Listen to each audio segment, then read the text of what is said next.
Everybody is battling Donald Trump. Everybody trying to take him out. But you obviously have not read Ann Coulter's new book. It's a big bestseller. It's called Resistance is Futile. It's the best book on the subject. Of course, Ann Coulter, also a big, great columnist. You can go to anncoulter.com. You can get her book at Amazon. And she hung up. What? Oh, well, she'll call us back. We'll get her back. And I'm here. Oh, there she is. Ann Coulter, how you doing? Fine, thank you. You disconnected me. I did? Yes. I can't disconnect you. I don't have the button to disconnect you. So, hey, your book. Resistance is futile. You would think people. I don't know if you heard the news. We just broke the news earlier. White House Correspondents' Dinner. They will not have a comedian this year at the dinner. Well, they haven't for several years. I guess they're just making it official. But here's another example. They should have read your book. Stop battling him. Yes. I know he tweets yes, these he's doing things. enough to tick off his base all on his own. Just shut up. They could win.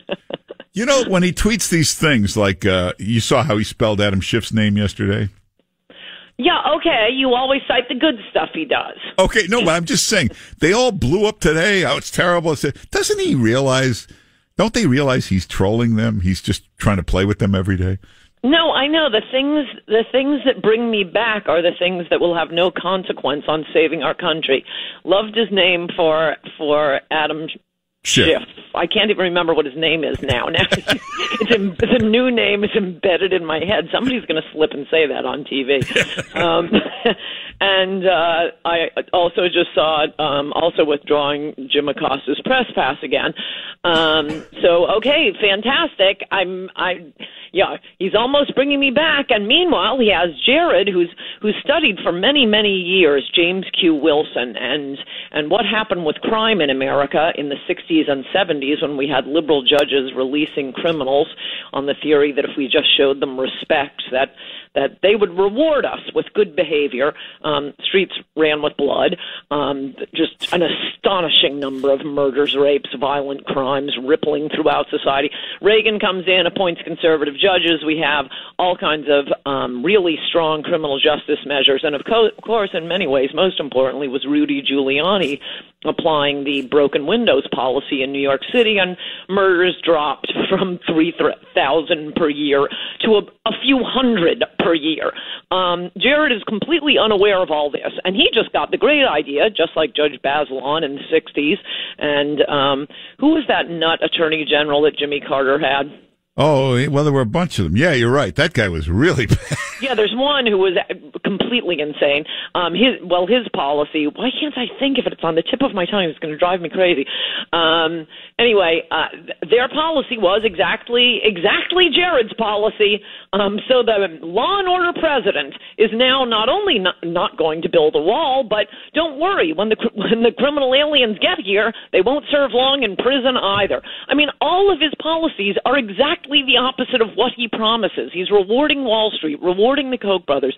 The great thing about Trump was, as described in Trump We Trust, E Pluribus Awesome, was that he was beholden to no one. He could do the people's business. He had this bond with the American people. He didn't owe Wall Street. He didn't owe the Koch brothers. He didn't owe the Republican Party. And he's not doing anything about it. The only good things he does are his tweets. He'll get it done. He just got there. It's You've been telling me that for 2 years. It's a complicated job. You can't just... It's not complicated to build a wall. They've been building them for thousands of years. Well, but he's going to... Think of what Reagan did. He came in promising to destroy the Soviet Union and get the economy going by slashing what were at the time astronomical tax rates. Top marginal tax rate when Reagan came in was 90%. There was a lot of low-hanging fruit for Reagan to go after. He got through a Democrat House and Republican Senate stunning tax cuts that did reinvigorate the economy and give us not only 40 years of peace and prosperity, but no Democrat has dared get the rates back up to what they were pre-Reagan, because he showed us. He showed us how the government will get more revenue, more people will work, there will be more jobs. So now tax cuts we don't need tax cuts anymore. It's not the Reagan rates anymore. How about defeating the Soviet Union? That wasn't a day at the beach. All we wanted from Trump was a wall. Well, but you forget, Reagan. For Pete's sake, let's compare the difficulty level of building a wall versus defeating an evil empire that had been on the march for 50 years with both political parties, the Democratic Party encouraging the communist Soviet Union and Republicans just appeasing. That is the equivalent of what is happening to our country right now with both legal and mostly illegal immigration. They are pouring across the border. 2 days last week, hundreds of them came in at Yuma, Arizona, and you're now paying for them. To feed them, to house them, to catch them, to detain them. Build a wall.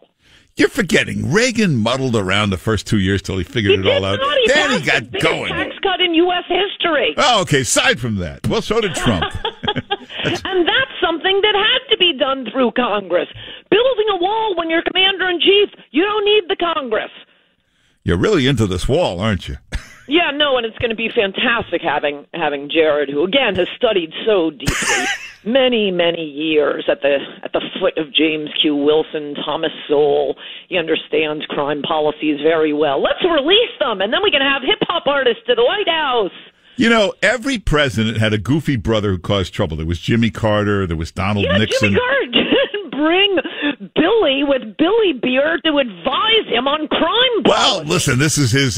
Trump's brothers are pretty normal. So he's got this Jared. This is the goofy guy that. He's in the White House. That's the difference. Yeah, he's down the hall. He's got. No, he's the one pushing this idiotic criminal justice reform. Republicans are such morons. They're such morons.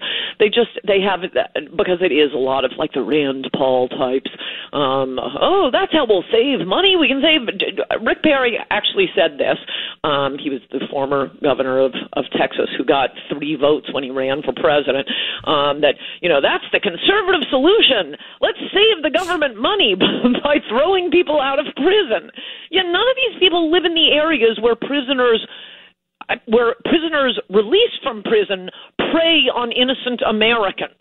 Well, listen, obviously. Look at New York City. There is no better example. There is no New Yorker who does not understand this, who lived through the decades up until Giuliani came in. These idiot white hipsters in Brooklyn have no idea that their hip little lives in hip Brooklyn was impossible without Rudy Giuliani. Life is not possible in a city where you can't go out at night because you're being, if not mugged, at least harassed by all the smelly, psychotic homeless people.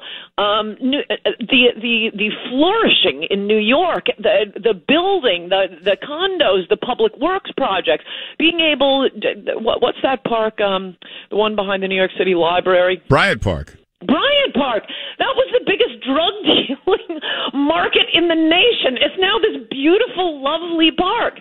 And what does Jared and the libertarian Republicans who so want the New York Times to like them, what's their idea? Let's release criminals. Well, you got to remember. Non-violent drug offenders. And by the way, the idea that anyone is in prison for possession of pot is the most ridiculous nonsense, or do you think any cop or any judge is wasting time on that?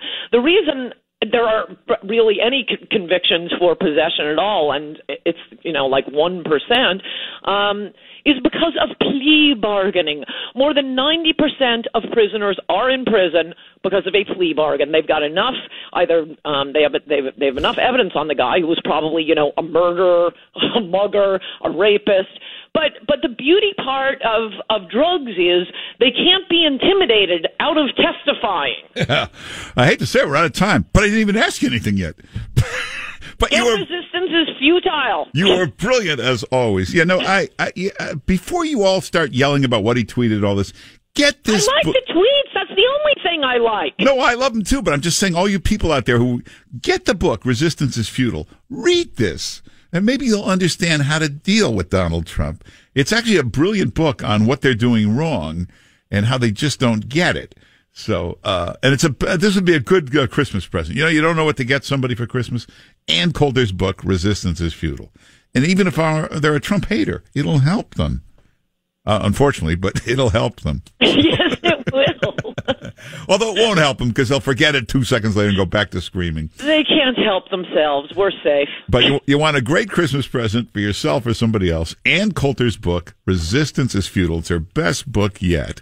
And, of course, get her columns and everything. Go to AnnCoulter.com. And make sure you follow her on Twitter and Facebook and all that. And now Gab. Gab. I just signed up for Gab. You got to get on Gab. You can read all the people who have been thrown off Twitter. Yeah, I'm on Gab. It's the other Twitter, Gab, G-A-B. And Ann Coulter. Are you Mark Simone on Gab? Yeah. Oh, okay. I'm going to follow you as soon as I hang up. All right. Maybe one day I'll actually put something up on Gab.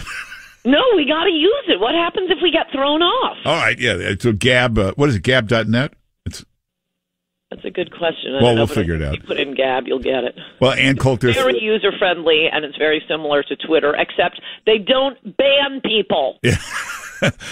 All right. Well, Ann Coulter, thanks for being with us. Good to talk to you, Mark. Right. Happy Thanksgiving. Happy Thanksgiving. Take care.